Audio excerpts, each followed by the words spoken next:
Hello and welcome to my channel. This is Lisa with Lisa's Faith and Budget Planning channel. I'm excited to be here today. I'm excited to be here with you getting into my monthly budget the month of June 2025. So if you're familiar with my budgets, this is going to be similar as last month. A little bit went up and a little bit went down. And I will show you all the numbers on how that worked out. I do have a little bit of a buffer. I'm in positive numbers. I'm excited to say that. And I'm excited to get into this budget. If you're new to my channel, welcome. I'm so excited to have you here.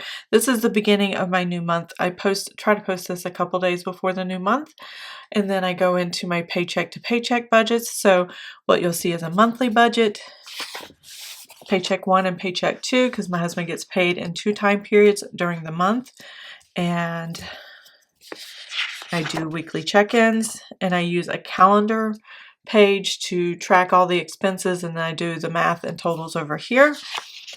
And then my credit card spending tracker, all my spending goes on the credit card, and then once a week when I do my weekly check-ins, I pay that off. And here in the back I have my sinking funds and savings tracker. So this is the beginning deposits. This is my ending balances for my sinking funds that are sitting in one savings account. But I track all the sinking funds individually here on paper, so when I do my money moves, I know how much to move and where it goes, and I don't really have to keep up with cash envelopes or have several little accounts, though I do know, and I wish I could remember her name. I was talking to someone, and she said that they had several accounts that all the different numbers go into, all the different amounts go to, and that is amazing because not all of us think in the same way, and what works for you is the best thing for you to do, even if it's the long way of doing it and it doesn't make sense to someone else.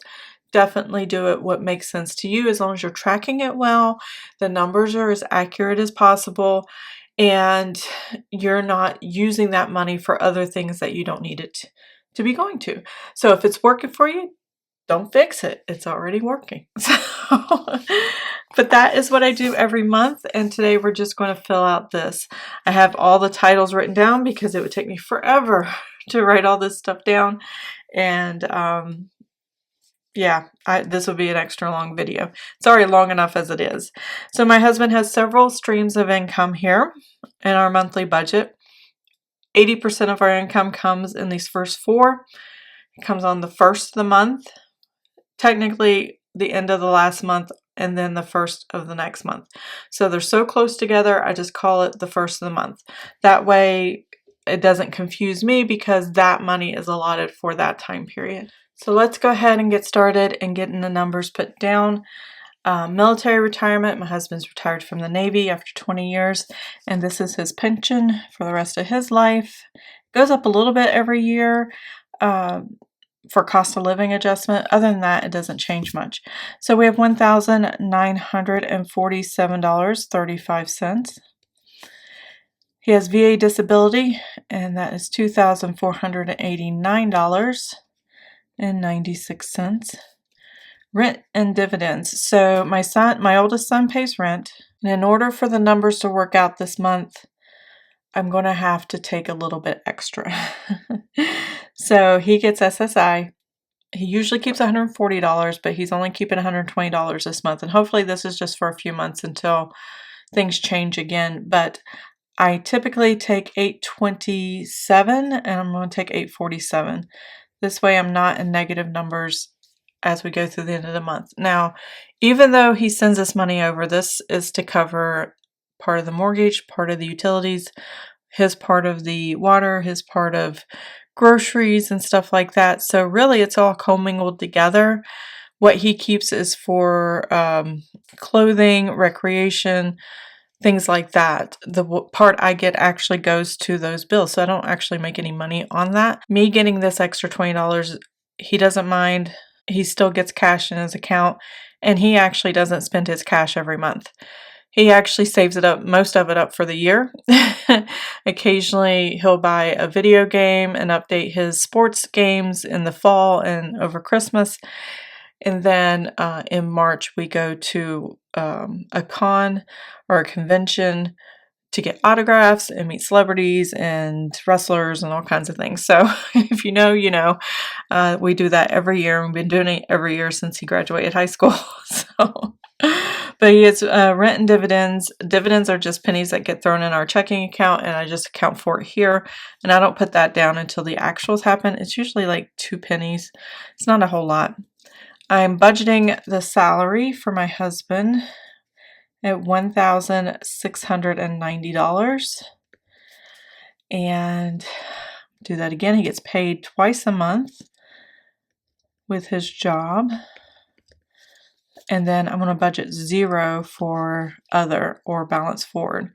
I am actually not balancing forward anything from the month of May into June.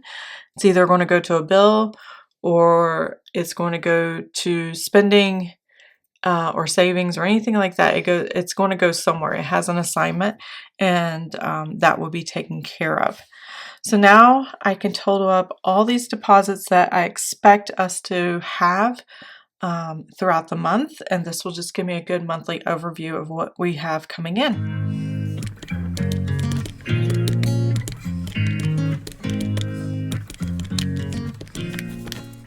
Okay, so I totaled all these numbers up, and I'm going to put the $8,664.31 as my budgeted amount for the entire month. As the month comes about and deposits are being made and they actually happen, what I do here is I put the actual numbers here. If it's higher or if there's money left over, or if it's not high enough, then the difference will be over here. And then I kind of total all that up as well. But that's when I'm doing the actuals. I do this closeout at the end of the month. I think I'm going to call it 8-minute closeout, where I just do the numbers, total the 3 columns here, and come up with the end of the month numbers. And in addition to doing my monthly budget closeout, which consists of whatever the last week of the month is, weekly check-in, and paycheck to close out, because that's really where the numbers get fine-tuned to the end of the month, and it matches my checking account. Everything you see here reflects a checking account, everything that comes in and everything that goes out. And I've got a rhythm of doing this for so many years now that it's just second nature. It's so easy to do, and it just flows very quickly for me. If I didn't talk a lot, it would only take a few minutes to do. So if you're watching this and you're doing it along with me just to have someone to ramble with, then that's great. If you figure out how to do this for yourself, if you're new to this, then it may take a while at first, but then after a while, it just takes a few minutes, and it's second nature. The best tip I can give you for me that helps me and the way I think, and maybe you think this way too, is have things in order of when they hit the checking account. So if it's the first of the month and what's going to hit, have those in order. Like you see here, I have 2 tithings. That's 1 check for 1 salary and then 1 check for another salary. So as you can see, these are in order of how they hit my checking account, and I can just go down the line, and I have it all the way across the same, whether I'm listing it on note paper before I come on here, I have it listed exactly the same, or I do the same thing every month. That way it's just second nature. And that makes things easier for me.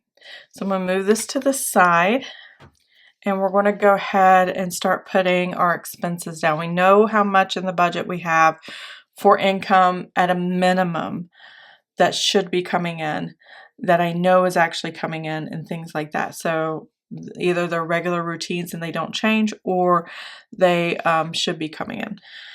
So I'm starting my tithe kind of low this month. I have 3 tithes, 2 tithe checks to the church, and then Greater Europe Mission. Those are my tithes, or our tithes to organizations, whether it's our church or a missionary.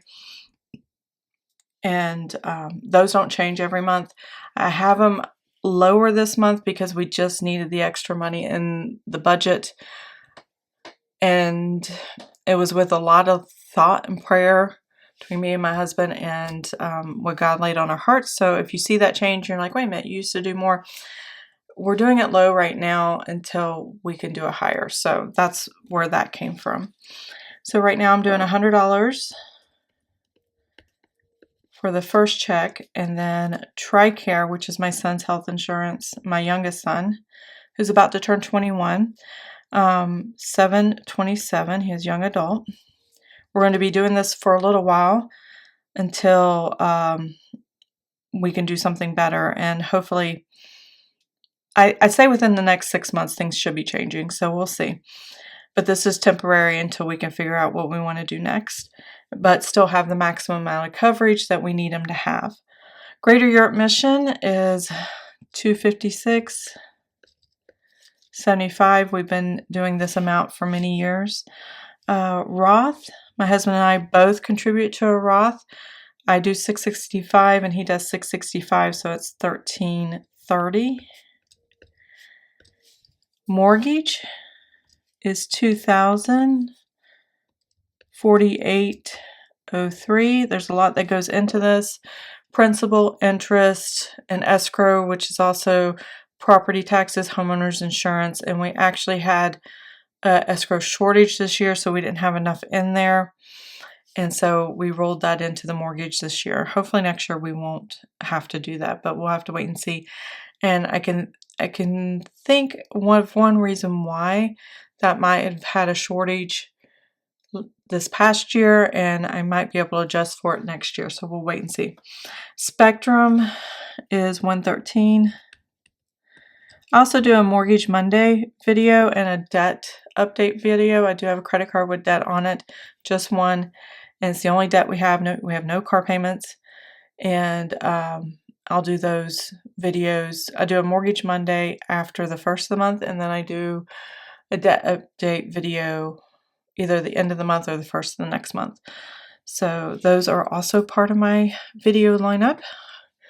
It gets a lot when you have to record that many videos, but I manage somehow. Hulu Live, Disney Plus, and ESPN Plus are the streaming services we use. 101.75, and a lot of my the ones I had options to not have commercials, like Disney Plus and I think Hulu, I pay for that. I try to minimize commercials as much as possible. HP Instant Ink is $7.41. YouTube Premium is $24.92. Water, I'm estimating $50. It might be a little more, a little less. I'm not sure yet, but we'll have to wait and see. We did have a faucet dripping, and it wouldn't stop dripping, so our water was higher than we thought it was going to be last month, so I put it back to 50 instead of 40 and all the things. So this should be enough to cover it. Geico actually went down $1 or $2, I'm not sure. $156.04. I know we're getting our new premiums, so that should be coming soon. Now we're into the next paycheck period, but this is not a paycheck, this is a monthly period, but I kind of separate it that way. So the next thing I have is the next tithe check. It's usually in the next paycheck period.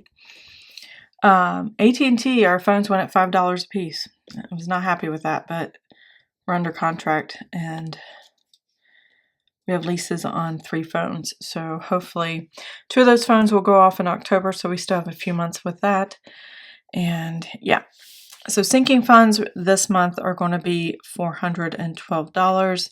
I have a sinking funds video coming up where I set it up about mid-month, and then I close it out towards the end of the month. Next, I have life insurance, and that is $87.56.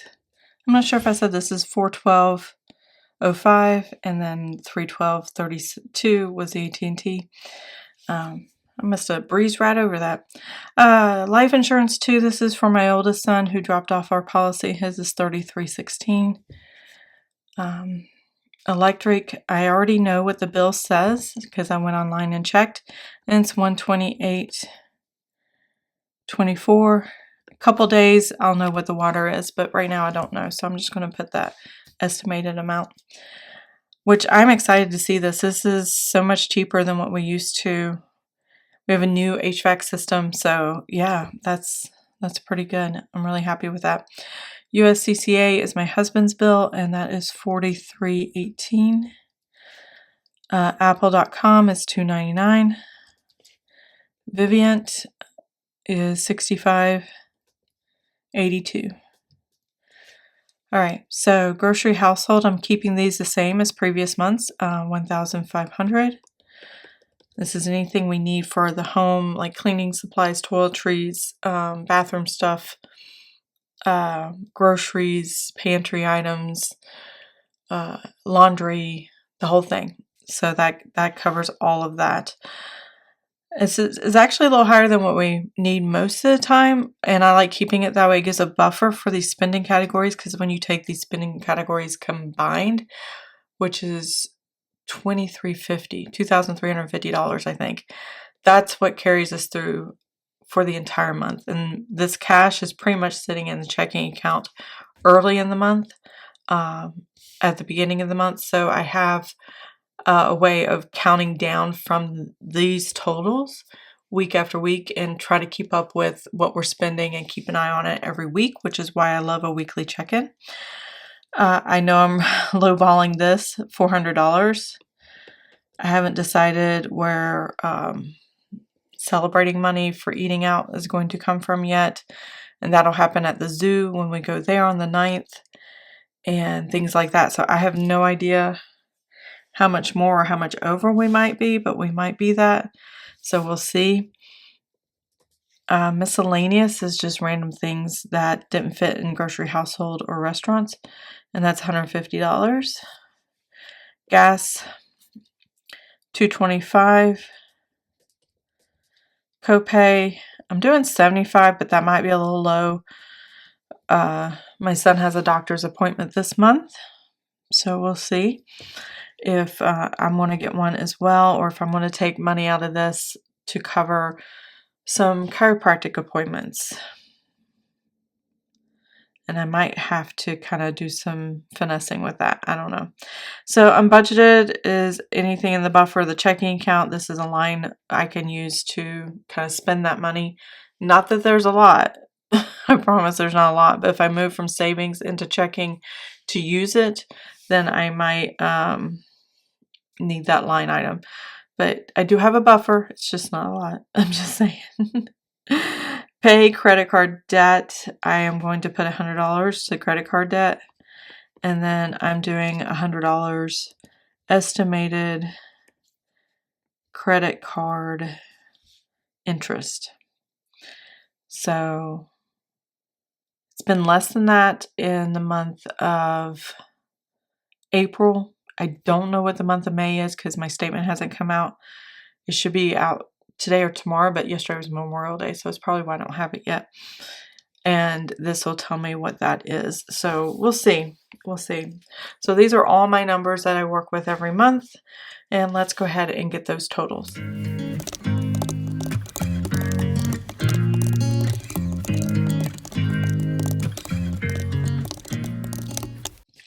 So this first column here, we have $5,739.27. And now we're going to total this next column.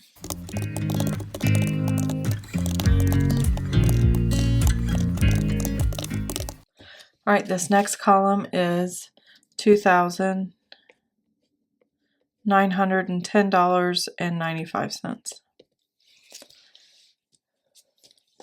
So that's everything I have here that I know money coming in and money going out. So let's take these numbers and find out what the new buffer is, or actually I should say the estimated buffer. So I'm going to put that down here at the bottom. It's hard to write there on that bottom line. And find out what we have left. So $8,664.31 minus the $5,739.27 and minus the $2,910.95. That gives me a whopping $14.09. I feel rich. So that is what we're looking at right now.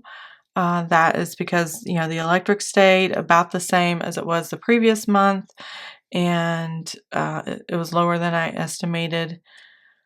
The AT&T did go up, had to adjust for that. I did add $20, and I did lower the tithing. What else had changed?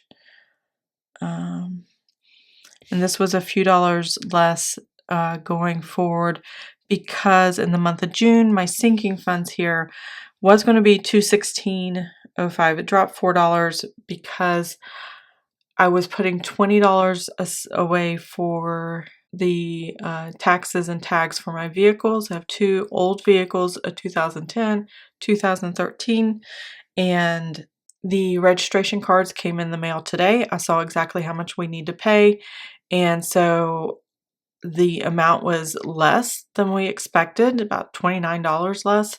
And when I did the math to adjust it out for next year's taxes and tags, it was $4 less than I expected to save every month. So it went from $20 to $16, and so that adjusted my sinking funds just a little bit. They're never the same every month, just because things happen and change, or I need to make adjustments to it to fit the budget, and that's what happened here. Things can happen from time to time. Home maintenance might need to be used just because you had to make a service call to a plumber, which we did a lot last year. We finally got everything fixed, and little things like that. So we just had a lot of things going on, and I just want to make sure they stay fully funded. And that way they will take care of us when we need them to take care of us. But this is my monthly budget. This is the estimated buffer left over at the end of the month. I will add the actuals as they happen, and when they happen at the end of the month, when I do my 8-minute, I think I'm going to call it 8-minute closeout, that will be this page, just me tallying up all the actuals and closing out this page. When I actually do my first budget closeout, it's always me doing the, let's see, either week 4 or week 5 of the weekly check-in, depending on how many weeks I budget for that month, and then using all those budgeted numbers for my actuals in my, all the actual numbers from the weekly check-in here are used and totaled up for paycheck 2, and it closes out my monthly budget here. But if you don't like looking at it this way, I'm giving an option of this video where I close out all these numbers. So I just give you the total month number. But you can see the journey as I go and how I made decisions throughout the process, when I buy stuff and groceries that I buy, and things that I need to take care of, why our family decides on what they do. And maybe that'll help you understand how you might want to budget and how you want to spread your money further, or save your money, or make judgment calls on when to do something and when not to do something. That is the hardest part of budgeting, is making a good decision and allowing yourself to continue that process. So that is where we are now. I hope you enjoyed this video. If you did, please give it a thumbs up. If you want to see more of my videos, please subscribe to the channel. I will see you guys next time. Have an amazing and blessed day. Bye.